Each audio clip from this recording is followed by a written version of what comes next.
Bon, ça arrive, je vous propose que nous commencions. Alors, bonjour à toutes et à tous, bonjour aux personnes qui nous rejoignent. Donc, je suis Louise Lelièvre, je suis directrice adjointe du département des assistants de langue et de la mobilité. Nous sommes plusieurs collègues du département des assistants de langue et de la mobilité pour aujourd'hui vous parler du renouvellement du contrat d'assistant de langue en France. Voilà, on va prendre ce temps pour vous expliquer un peu de quoi il s'agit. Si on peut juste revenir sur la petite partie sous-titres pour expliquer. Si vous voulez activer les sous-titres, vous pouvez le faire en cliquant sur la petite roue crantée. Pour vous aider à suivre, on va essayer d'adapter notre flux aussi, de parler doucement. Et il y aura un temps de questions-réponses après. Je te remercie, Hailey. Voilà, donc aujourd'hui, on vous parlera des dates de campagne pour faire votre demande de renouvellement de contrat. On vous présentera la procédure sur l'application Adèle. On vous rappellera un peu vraiment les points importants à suivre et on aura un temps de questions-réponses après pour répondre aux questions que vous pourrez poser dans le chat, petit Q&A en haut. Alors, pour commencer les dates, vous pourrez déposer un dossier de demande de renouvellement à partir du 7 janvier 2026 et jusqu'au 12 février. Voilà, concernant les dates. Et le renouvellement de contrat s'adresse donc à certains assistants de certains pays parce que le renouvellement est donc aussi discuté et négocié avec nos partenaires dans vos pays respectifs. Et vous avez la liste ici des personnes qui peuvent faire un dossier. Donc, tous les assistants de langue allemande, les assistants de langue anglaise des pays qui sont mentionnés, les assistants de langue arabe des pays qui sont mentionnés, les assistants de langue chinoise originaires de Chine, les assistants de langue espagnole de plusieurs pays, les assistants de langue hébraïque, italienne, néerlandaise, les assistants de langue portugaise du Portugal et certains assistants de langue russe. Voilà pour les pays qui peuvent déposer une demande de renouvellement. Je te remercie. Voilà, alors nous avons quelques petits conseils. Comme votre dossier l'année dernière, n'attendez pas la dernière minute. Vous allez voir, vous aurez besoin d'un avis d'un professeur et de certains documents. Donc, n'hésitez pas à y réfléchir dès maintenant, pour ne pas être pressé par le temps.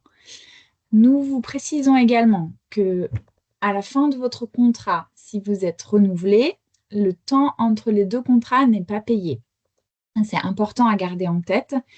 Et très important pour les assistants qui ne sont pas européens et qui ont un visa, vous avez l'obligation de rentrer dans votre pays pour refaire la procédure de visa. Voilà, merci. Je cède la parole à mon collègue Nicolas qui va vous éclairer sur la procédure sur la plateforme Adèle.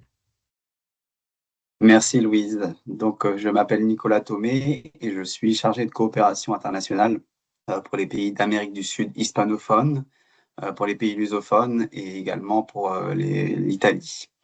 Donc, je vais vous aiguiller sur la procédure d'inscription et la procédure de renouvellement sur la plateforme Adèle. Donc, c'est la même plateforme sur laquelle vous avez également effectué votre premier dossier de candidature. Donc, vous allez devoir vous rendre sur votre espace personnel Adèle et sur votre tableau de bord. Et dans un premier temps, vous allez vérifier les informations qui sont mentionnées sur votre candidature actuelle depuis votre tableau de bord. Donc, sur ce tableau de bord, vous pouvez voir votre dossier actuel en poste.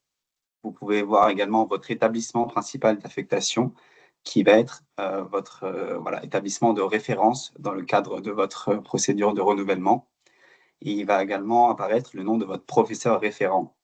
Donc, c'est le professeur référent qui vous accompagne tout au long de votre mission. Donc, vérifiez bien que le nom de ce professeur corresponde bien à votre professeur référent, car c'est ce professeur qui va également suivre votre dossier de renouvellement et l'évaluer. Ensuite, vous allez pouvoir passer à la procédure d'inscription, donc pouvoir éventuellement renouveler votre mission. Donc, à partir du début de la campagne de renouvellement, le 7 janvier, le bouton Renouveler ma mission va apparaître sur votre tableau de bord. Donc, vous pourrez l'ouvrir et ensuite, déjà renseigner quelques informations visibles sur la slide suivante, notamment sur votre projet pédagogique et les projets pédagogiques et les activités que vous avez pu mettre en place au cours de votre mission cette année. Donc, ils sont à renseigner dans ce formulaire. Puis également votre établissement d'affectation. Donc, sur la slide précédente, vous pouvez déjà mentionner si vous souhaitez être affecté dans le même établissement que votre dernière affectation ou si vous souhaitez changer d'établissement. Donc, vous pouvez mentionner cette information à ce moment-là. Il faut savoir que si vous dites oui, je veux être renouvelé dans le même établissement, cette information aura la priorité par rapport au choix de destination que vous allez faire au cours de votre candidature, voilà, plus tard dans votre candidature, les choix académiques. Ce choix, vous pourrez le changer jusqu'à la fin avant d'avoir validé votre candidature, vous pourrez toujours changer cette décision. Donc, dans la rubrique 5 de votre candidature, dans Mes atouts, vous pourrez éventuellement modifier cette décision avant la fin de la date de candidature ou avant d'avoir validé votre dossier. Ensuite, une fois que vous avez validé ce formulaire, une nouvelle candidature est ouverte, elle apparaît en cours et vous pouvez l'ouvrir en cliquant sur la référence du dossier. Puis, sur la slide suivante, nous allons voir que vous allez pouvoir remplir les différentes rubriques comme vous l'avez fait pour votre première candidature. Donc, la rubrique Mes données personnelles qui sera semblable à celle que vous avez remplie lors de votre première candidature. Il y aura une seule donnée qui va différer et que vous allez devoir ajouter, c'est le pays depuis lequel vous postulez.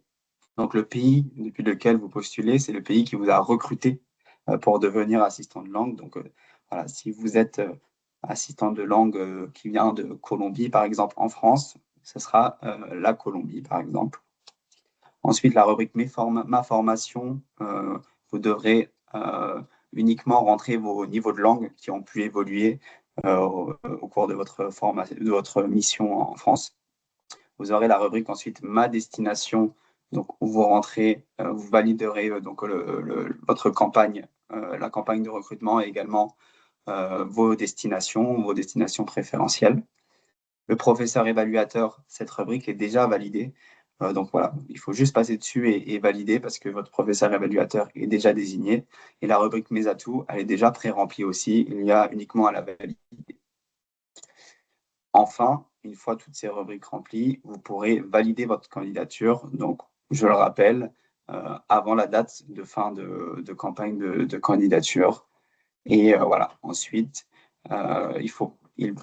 le plus tôt et le mieux pour laisser le temps, bien sûr, au professeur et à votre professeur et à votre établissement d'évaluer votre candidature, mais avant la fin de date de campagne de recrutement. Et je vais laisser la parole à mon collègue Vincent pour le processus d'évaluation et de sélection et des résultats. Merci Nicolas. Bonjour à toutes et à tous. Donc, je m'appelle Vincent Brousse. Je suis en charge de mon côté des pays de langue arabe, des pays anglophones d'Afrique, des pays russophones, de la Turquie et d'Israël. Donc, je vais revenir vers vous sur différents points qui résument un peu beaucoup de questions que nous avons. Donc, vous dire que à la suite de ce qu'a présenté Nicolas, quand votre dossier est donc terminé, il faut bien vérifier que vous l'avez validé et le statut sera affiché comme reçu par FEI ou le partenaire. Donc ça, c'est vraiment un point important. Une fois que vous avez bien tout fait, validez-le et vous pourrez vérifier qu'il est reçu. Lorsqu'il est en reçu, eh bien, il est entre nos mains et donc celle du partenaire. Et donc là, vous n'aurez plus qu'à attendre les réponses. Ensuite, je voudrais vous apporter plusieurs précisions également parce qu'on a de nombreuses questions, et vous aussi. Donc, bien sûr, cette possibilité de renouvellement, il y a différentes contraintes et ça dépend du nombre de postes disponibles, offerts donc, mais également du nombre de primo-candidats, c'est-à-dire les nouveaux candidats qui vont demander dans leur pays à venir en France. Alors, pour certains pays, il est possible de renouveler plusieurs fois de suite. Certains pays ne le permettent pas, par exemple.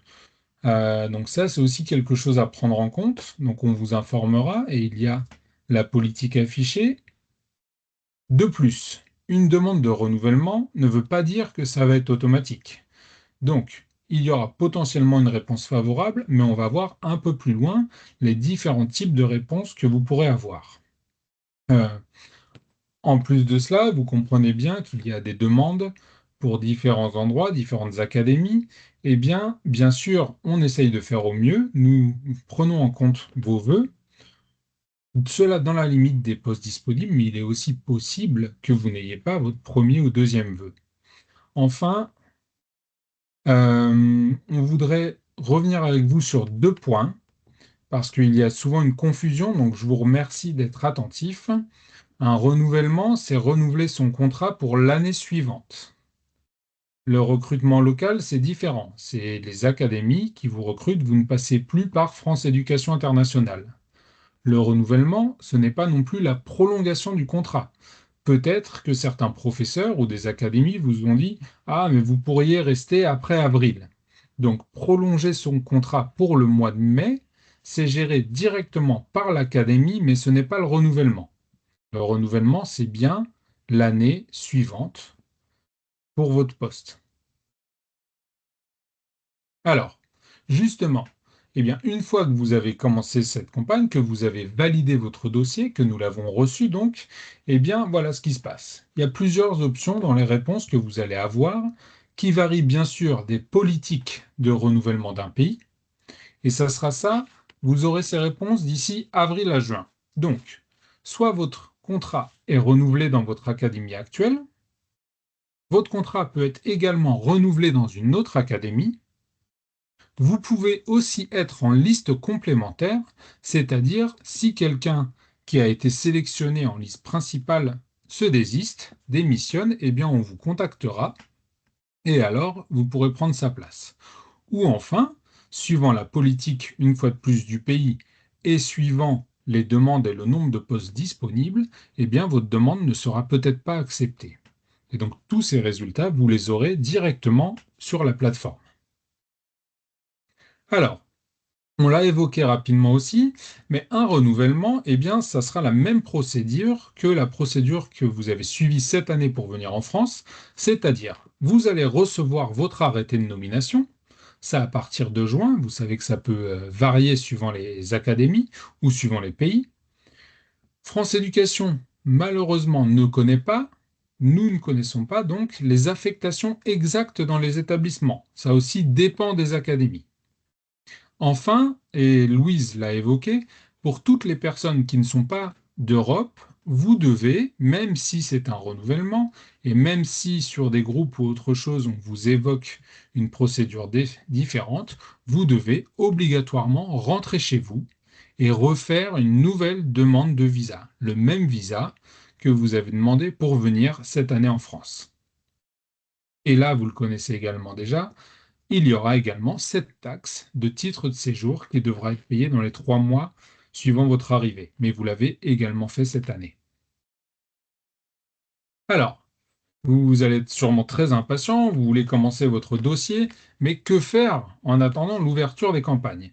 Eh bien, il y a différentes choses à vérifier. Justement, il faut déjà que vous informiez votre professeur référent que vous allez faire une demande de renouvellement. Parce que ce professeur, eh bien, il va vous évaluer. Donc, il faut qu'il soit bien au courant.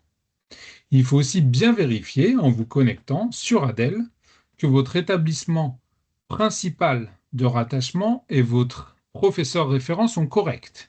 Sinon, le professeur ne pourra pas vous évaluer et on aura un problème à vous trouver. Donc ça, c'est aussi une étape très importante. Vérifiez votre établissement et vérifiez votre professeur référent. Bien sûr, il vous faudra vous aussi vous projeter, c'est-à-dire est-ce que je veux rester dans le même établissement?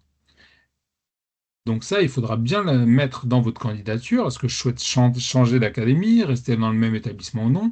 Et puis, comme l'a évoqué également Nicolas dans la candidature, eh bien, faire un bilan, bien sûr, sur ce que vous avez fait dans l'année, qu'est-ce que vous pouvez valoriser, les activités que vous avez menées avec vos élèves, qu'est-ce qui justifie aussi que vous êtes un assistant de qualité qui demande ce renouvellement. Et donc, bien préparer ce bilan et votre lettre de motivation.